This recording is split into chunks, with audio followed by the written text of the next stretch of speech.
नमस्कार, स्वागत है आप सभी का। मैं हूं आपके साथ ऋषु त्यागी।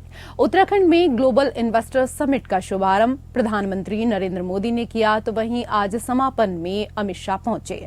समिट में गृह मंत्री अमित शाह ने कहा कि उत्तराखंड ही एक स्थान जहां दैवीय शक्ति भी है और डेवलपमेंट भी है। गृह मंत्री अमित शाह ने कहा कि पूर्व प्रधानमंत्री अटल जी ने छोटे राज्यों की समृद्धि के लिए प्रयास किए और अब हम सबको मिलकर उन्हें आगे बढ़ाना है। आज उत्तराखंड तेजी से आगे बढ़ रहा है।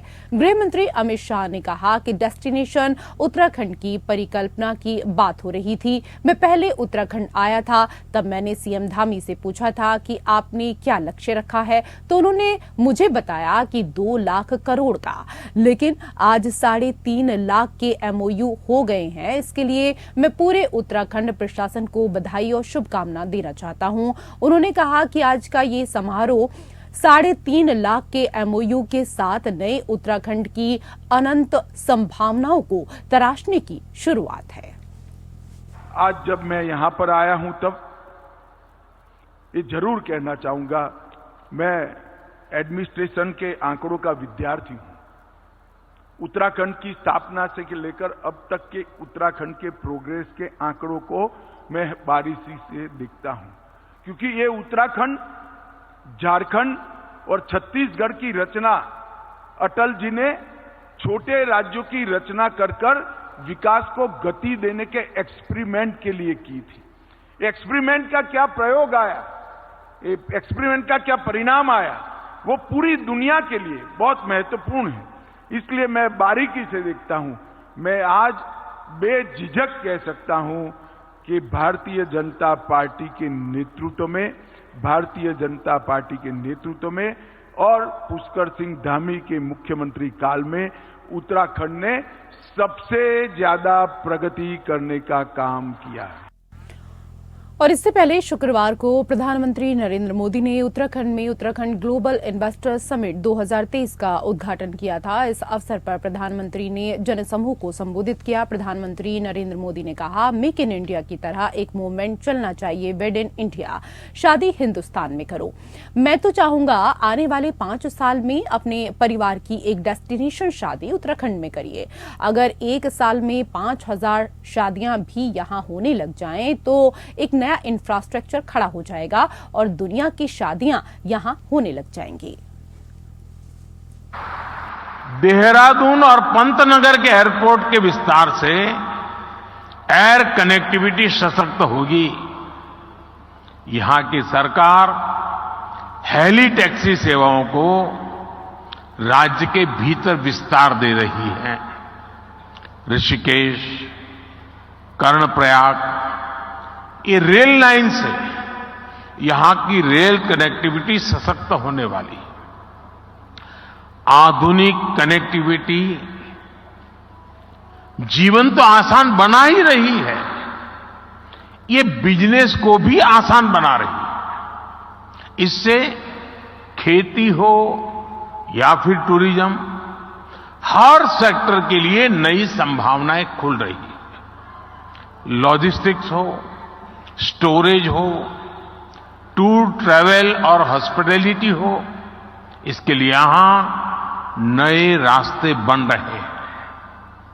और ये हर नया रास्ता हर इन्वेस्टर के लिए एक गोल्डन अपॉर्चुनिटी लेकर आया है। साथियों, पहले की सरकारों की अप्रोच थी कि जो इलाके सीमा पर है उन्हें ऐसा रखा जाए कि एक्सेस कम से कम हो। डबल इंजन सरकार ने इस सोच को भी बदला है। हम सीमावर्ती गांवों को लास्ट विलेज नहीं बल्कि देश के फर्स्ट विलेज के रूप में विकसित करने में जुटे हैं।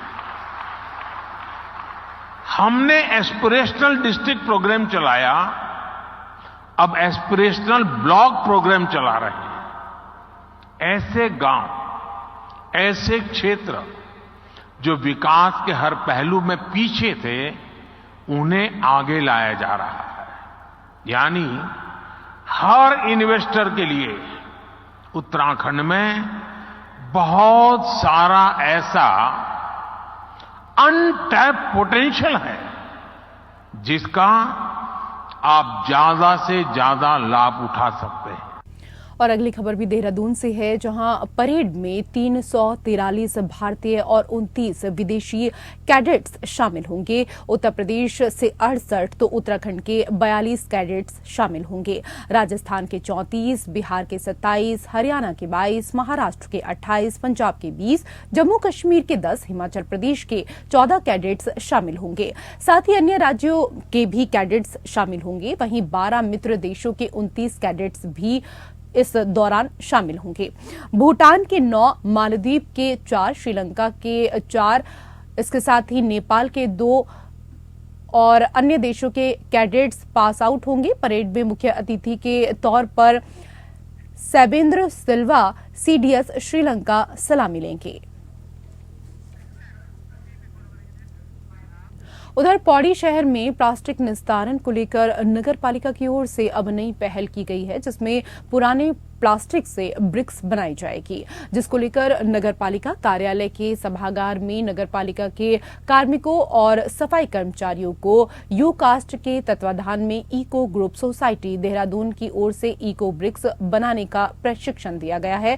नगर पालिका के अधिशासी अधिकारी गौरव भसीन ने जानकारी देते हुए बताया कि सोसाइटी के अध्यक्ष आशीष गर्ग द्वारा कार्मिकों तथा सफाई कर्मचारियों को दिए गए प्रशिक्षण के बाद अब सभी कार्मिकों तथा सफाई कर्मचारियों को इको ब्रिक बनाने का लक्ष्य दिया गया है।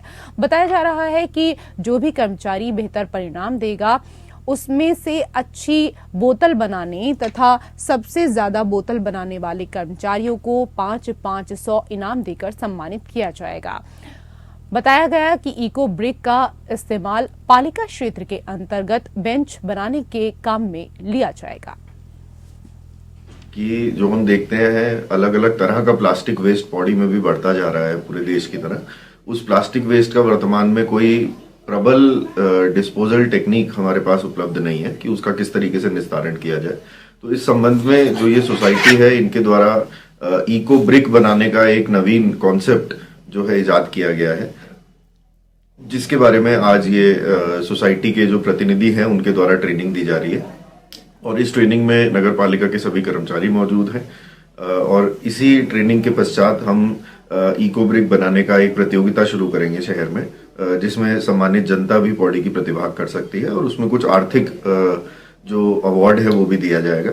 और इसका जो कार्यक्रम इस प्लास्टिक वेस्ट को ऑर्गेनाइज करें, जिससे आप जानते ही हैं कि जो ये MLP एक प्लास्टिक होता है, मल्टी लेयर प्लास्टिक, बाकी हमारे रिसाइकलेबल हैं, लेकिन यही जो मल्टी लेयर प्लास्टिक होती है ये रिसाइकिल नहीं होती और जगह जगह ये फैली रहती है। हमारे ड्रेनेज शहर में ड्रेनेज है उसको रोकती है। इन्वेस्टर समिट के दौरान इन्वेस्टर्स के साथ 4 महत्वपूर्ण सेक्टर में चर्चा हुई, जिसमें हेल्थ केयर सेक्टर में भी निवेशकों के साथ विस्तृत चर्चा की गई। इस दौरान 16,000 करोड़ के MOU भी साइन किए गए हैं। निवेशकों के साथ हुई चर्चा के बाद उत्तराखंड के चिकित्सा एवं स्वास्थ्य सचिव डॉक्टर R राजेश कुमार ने उत्तराखंड के हेल्थ केयर एवं फार्मा सेक्टर में निवेश की संभावनाओं और जरूरतों की जानकारी साझा करते हुए कहा कि बेहतर स्वास्थ्य के प्रति जन जागरूकता में वृद्धि तथा गुणवत्तापूर्ण हेल्थ केयर की बढ़ती मांग के चलते हमें निरंतर बढ़ती आबादी की स्वास्थ्य संबंधित जरूरतों को पूरा करने के लिए निजी क्षेत्र के सहयोग की आवश्यकता है। सरकार और निजी क्षेत्र के सम्मिलित प्रयासों से हम हर क्षेत्र तक स्तरीय हेल्थ केयर सुविधाओं की उपलब्धता सुनिश्चित करने के साथ ही जन समुदाय के जीवन की गुणवत्ता को भी सुधार सकते हैं। राज्य में निजी क्षेत्र के जरिए कुछ एम्बुलेंस और 108 एम्बुलेंस सेवा के संचालन के अनुभव का उल्लेख करते हुए डॉक्टर राजेश कुमार ने कहा कि हेल्थ एवं फार्मा सेक्टर में निजी क्षेत्र की भागीदारी को प्रोत्साहित करने के लिए सरकार ने नीतियों में अनुकूल बदलाव करने के साथ ही अनेक सहूलियतों का प्राविधान किया है।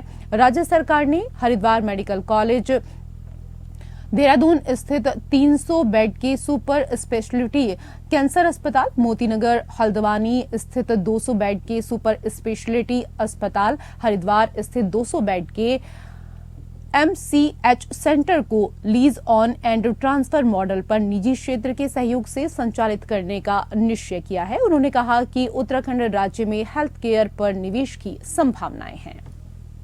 में मुख्यतः ग्लोबल ग्रुप है जो अबू धाबी बेस्ड ग्रुप है और इन्होंने पूरे उत्तराखंड में सभी जिलों में मेडिकल कॉलेज बनाने का प्रस्ताव दिया है ऑन PPP मोड।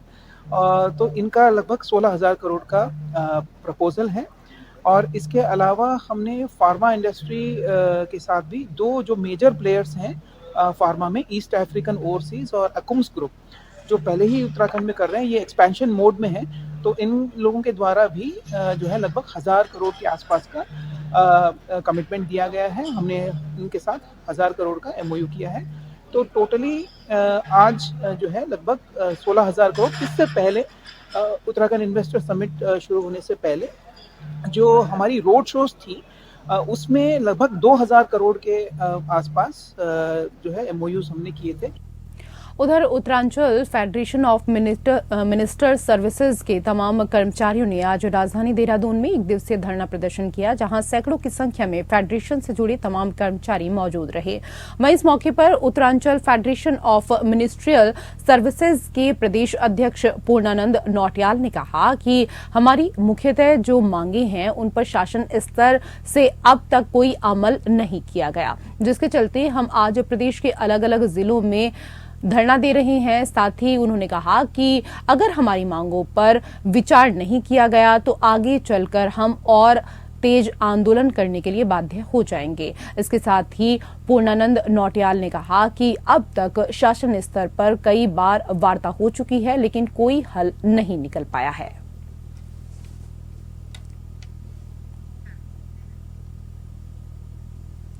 उधर हरिद्वार के कनखल थाना क्षेत्र के जमालपुर कला में 2 समुदायों के बीच तनाव बना हुआ है, जिसको लेकर मौके पर पुलिस के साथ साथ जवानों की भी तैनाती की गई है। मामला बुधवार देर रात का है, जहां सड़क से ठेला हटाने को लेकर 2 संप्रदायों के बीच विवाद हो गया। देखते ही देखते ये विवाद झगड़े में तब्दील हो गया और यहां पर लोगों की भीड़ इकट्ठा हो गई। मौके पर पहुंची पुलिस ने भीड़ को किसी तरीके से वहां से खदेड़ा। जांच के बाद पुलिस ने दोनों पक्ष के 150 से ज्यादा लोगों के खिलाफ मुकदमा दर्ज कर लिया है।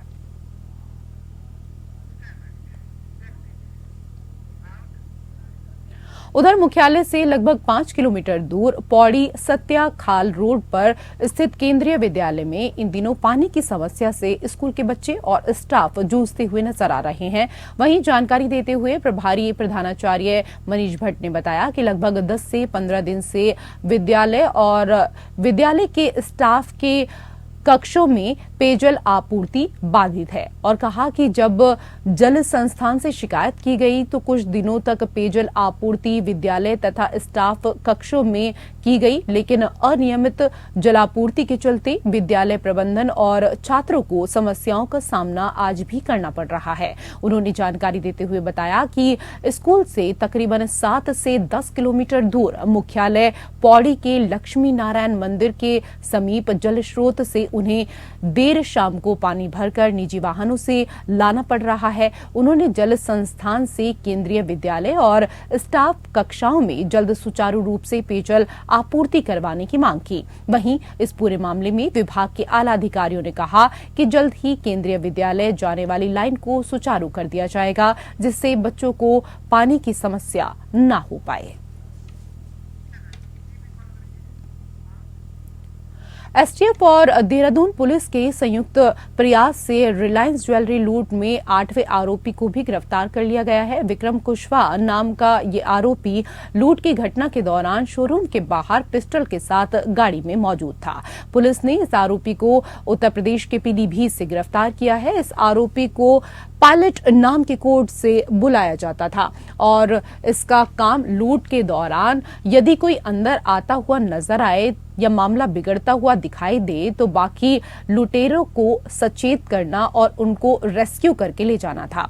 जब पुलिस ने इस आरोपी से पूछताछ की तो पता चला कि उसके पास पिस्टल भी है, जिसने को प्रेमनगर के जंगल में छुपाया हुआ था। हथियार को बरामद करने के लिए जब पुलिस आरोपी के साथ जंगल में पहुंची तो छुपाई गई पिस्तौल को झाड़ियों से निकालकर आरोपी ने पुलिस के ऊपर फायर कर दिया। बदले में पुलिस ने भी सेल्फ डिफेंस में आरोपी पर फायर की, उसके पैर में गोली मारी। फिलहाल आरोपी का इलाज प्रेमनगर के अस्पताल में किया जा रहा है। देहरादून एसएसपी अजय सिंह के अनुसार आगे भी आरोपी से पूछताछ कर बाकी बचे लुटेरों को दून पुलिस जल्द पकड़ने का कार्य करेगी।